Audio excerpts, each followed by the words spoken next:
ambassador's style tour. I would like an ambassador style tour.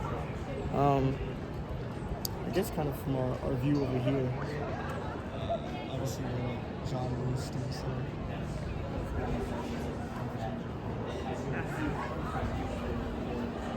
This is built 2022.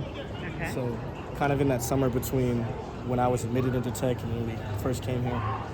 If you remember our tour that we did, it was before this new student center was unveiled, so that we actually toured in the old student center. And this is kind of the new one. On the first 2 floors, it has a lot of different restaurants. The first floor is like Chick-fil-A, Panda Express, type of chain restaurants. The second floor is more Georgia Tech style dining, where they have different types of cuisines.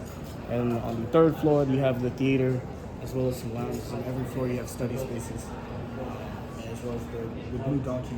It's one of Georgia Tech's. Yes, I've never coffee had any shop. Blue Donkey coffee, but I've heard it was really good. It's pretty good. It's pretty good. It's closed now, It is, yeah. and it's too late for coffee. It is. It's 8 Both o'clock. of those things. Over there, you have the First Center for the Arts. Okay. That's where our biggest on-campus theater is. And that's where we do most of our jazz band concerts historically. Right. That's You have where one we did the tomorrow. Step show. Yes, Uh-huh. jazz band concert tomorrow. And that's kind of the center for all the arts things. So any musical or dance or drama performances are kind of down there. This big fountain you see here is the Campanile, one of Georgia Tech's kind of logos, and it was recently opened back up. They used to run it as a fountain, so you used to see the water all in the bottom of it and the stream out. They recently removed it. I'm not entirely sure the reason for that. And then this kind of central part, this big grassy area you see here, it's called Tech Green. It actually used to be the edge of campus.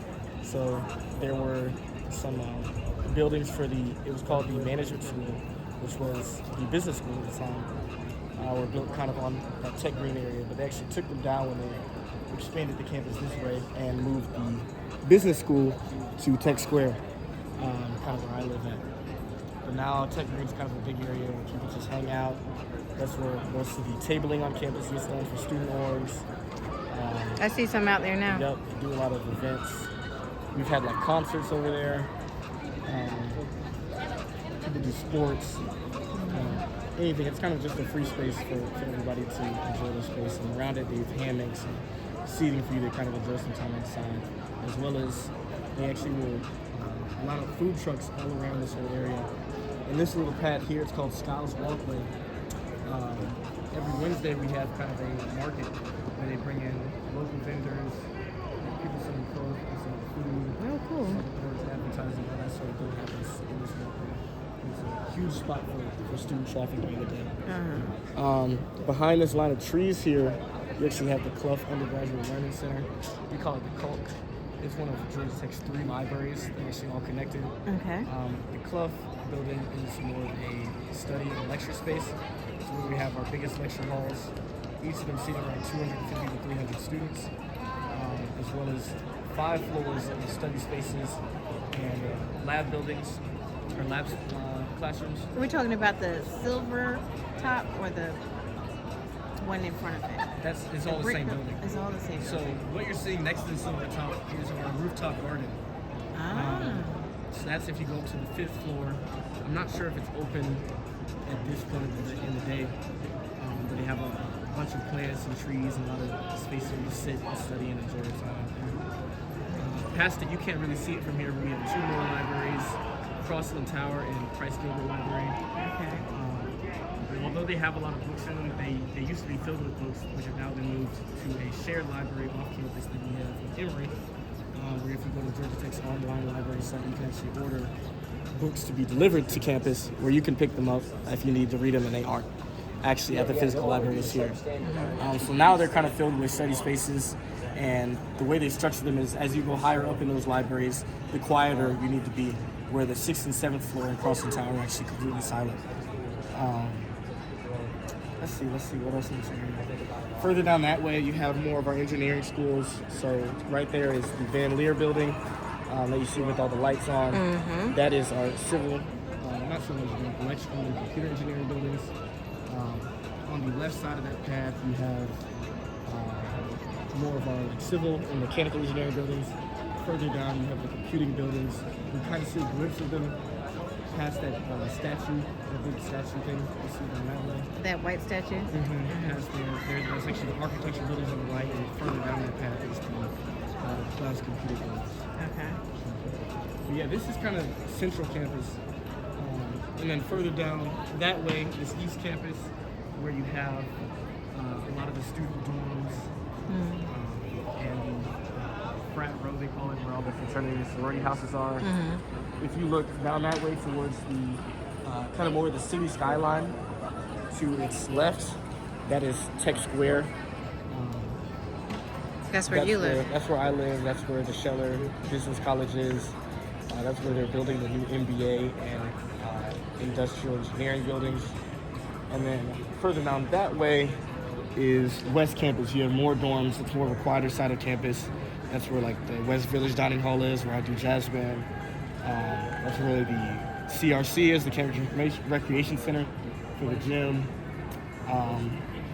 The Stamps Health Center, all of that is down that way. And yeah, that's kind of all the sides of campus that I would mostly bring people through on my tours. Okay. Yeah. If you actually further down that way, down this path, you have Harrison Square. That's kind of the historic Tech campus. You can't see much of it through these trees here, but that's where you have things like Tech Tower. You have the statues of 3 pioneers, the first 3 African American students who attended Georgia Tech. You have the formerly OMED building, which has now been renamed due to the DEI regulations. Oh. Most of that area is actually closed right now for construction, but they're planning on opening it back up after the summer, I believe. So what is OMED named now? Now that it's not, well, it I was think the they just office took out of the end. It was the Office of Minority Educational Development. Now it's just the Office of Educational Development. But it still serves the same purpose. So people know what it is. Okay. Right there, you have one of our logos, the Ramblin' Wreck, in its garage. Oh yeah. The garage was only recently built, although the Ramblin' Wreck has been with us since the 60s. And the garage is kind of a safe space for it. Only 3 people on campus have access to it. And every time the garage gets open, it has a very strict security regulations. Every time it gets open, it sends a notification to every student who has access, as well as the administrative team, just to keep it very, very tightly secure when it's not being driven around campus used for pictures like we did earlier. Yeah. Most of it, you see our buses going around campus. Over there is the big bus loop where most of them park during their breaks and at the end of the day. Do they go all the way back to off-campus apartments like where you live? So now, yeah, they actually do have one that runs from the stop over there next to the club building. It actually runs through Tech Square and then makes that right onto Spring Street, comes right up to my apartment, and then turns back around onto West Peachtree and comes back to the club building. Fantastic. The view is fantastic. What a great tour of the campus. Thank you. Of course. Justin Cleckley. Anytime.